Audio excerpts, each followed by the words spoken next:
ابن جوزی نے لکھا ہے سینکڑوں سال پہلے، آج کے کسی عالم کی بات بتاتا تو لوگ انکار کو، سینکڑوں سال کہتے ہیں بلخ میں قحط پڑ گیا، لوگ ہجرت کر کے سمرقند آ گئے، ایک سیدوں کا خاندان بھی آیا، ایک ایسی خاتون بھی آئی جس کے ساتھ 3 بیٹیاں تھیں، بیٹا بھی کوئی نہیں، خاوند فوت ہو گیا، مسجد کے ساتھ مہمان خانے بنے ہوتے تھے، وہاں اس نے بچوں کو ٹھہرایا اور نکلی سمرقند میں کہ کوئی آدمی مل جائے اور اس سے کہوں کہ تھوڑی سی مدد ہو۔ وہ چلتے چلتی ایک سیٹھ کے پاس، رئیس کے پاس پہنچی۔ جن لوگوں کے پاس دولت آتی ہے نا، وہ کئی دفعہ سخت جملے کہنے لگتے ہیں جو اللہ کو پسند نہیں آتے۔ وہ سیٹھ کے پاس گئی تو جا کے کہنے لگی میں غریب ہوں، پریشان ہوں، بلخ میں قحط ہے، سارا زمانہ جانتا ہے، تو میں اس لیے سمرقند آئی ہوں، بیٹیوں کا ساتھ ہے، نہ رہنے کو جگہ ہے، نہ کھانے کو روٹی ہے، نہ پہننے کو کپڑا ہے، مہربانی کر تھوڑی مدد کر۔ کہنے لگا ہو کون؟ تو اس سید زادی نا کان آگے کر کے، ہاں کسی پہ بھی حالات سخت آ سکتے ہیں، اللہ سے ڈرنا چاہیے، کان آگے کر کے نا کہنے لگی میں سید زادی اور یہاں میرا اپنا کوئی نہیں، مہربانی کر۔ تو وہ سیٹھ صاحب، چودھری صاحب کہنے لگے مجھے کیسے پتا چلے گا تو سید ہے؟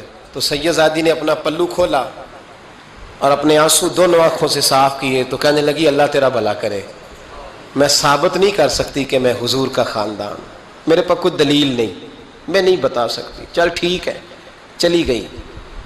کسی نے بتایا کہ یہاں ایک یہودی بھی رہتا ہے، وہ بڑا سخی ہے، یا آتش پرست ہے، یا پارسی ہے کافر غیر، سخی بڑا ہے۔ اس کے پاس گئی، بیٹھی رہی، لوگ بیٹھے تھے، جب چلے گئے تو قریب گئی، کہنے لگی مجبور ہوں، پریشان ہوں، غریب نہیں ہوں۔ کہنے لگا بی بی تجھے کبھی دیکھا نہیں، سمرقند کی اتنی آبادی نہیں، میں سارے شہر، تو کون ہے؟ تو کہنے لگی تعارف نہ ہی پوچھے تو اچھا ہے۔ اس نے کہا چلو اگر پتہ چل جائے تو۔ کہنے لگی میں مسلمانوں کے نبی کی اولاد ہوں، مسلمانوں۔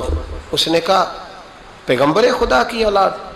اٹھ کے کھڑا ہو گیا، بی بی کو ساتھ لیا، گھر گیا، کہنے لگا جو صاف ستھرا کمرہ ہے نا اسے پھر دھو ڈالو، ایک دفعہ پھر دھو ڈالو۔ کمرہ دھلایا، صاف کرایا، پھر کہنے لگا بی بی میرے برتن زیادہ صاف ستھرے نہیں، میں نئے نہ خرید کے لا دوں۔ پھر نئے برتن لایا، پھر اپنے بچوں سے کہنے لگا اونچا نہ بھولنا کہ سیدہ فاطمہ کی شہزادیاں آئی ہیں، یہاں کوئی شخص اونچی بات نہ کرے۔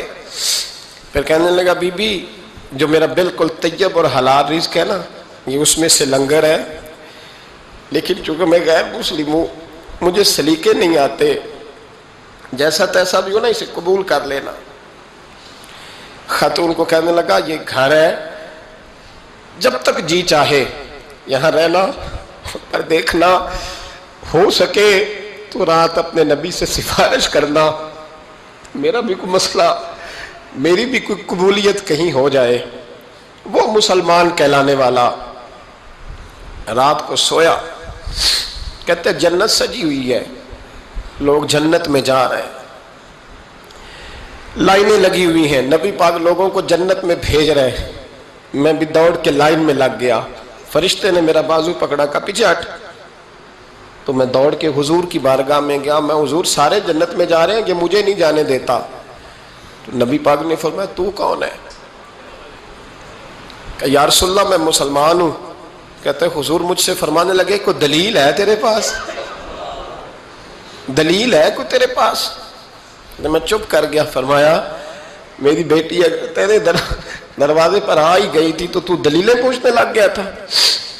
ہم جا دوڑ جا۔ سویرے آنکھ کھلی تو گلیوں میں ڈھونڈتا پھرتا ہے، تلاش کرتا پھرتا ہے، کونے کونے میں جاتا ہے وہ سادات کا گھرانہ کہاں گیا، ڈھونڈتے ڈھونڈتے اس غیر مسلم کے دروازے پہ جا کے پہچان لیا۔ تو کہنے لگا خدا کا واسطہ جو تو نے نوکری کی ہے نا، ان کی مجھ سے 11 گنا لے لے، یہ سادات کا گھر مجھے دے دے۔ تو کہنے لگا کل تو آتا تو شاید بات اور ہوتی، آج بات اور ہے۔ اس نے کہا مہربانی کر، کہا نہیں کل تو آتا تو معاملہ اور تھا، آج معاملہ آج اور ہے، رنگ بدل گیا ہے، حالات تبدیل ہو گئے ہیں، اب تو دیکھ داکھ کے آیا، جا دوڑ جا۔ کہنے لگا نہیں مہربانی کر، دے دے، تو غیر مسلم میں تیرا کیا تعلق؟ کہنے لگا چپ کر، غیر مسلم میں کل تک تھا، کل سے سیدوں سے پیار کیا ہے تو میرے حالات سنور گئے ہیں، وہ جو نظارے تو نے رات خواب میں دیکھے ہیں میں نے جاگتی آنکھوں سے دیکھے ہیں، میں نے جاگتی آنکھوں سے، اور تو نے کسی مفتی پیر عالم کے ہاتھ پہ کلمہ پڑھا ہے، میں نے رات محمد عربی کے ہاتھ پہ کلمہ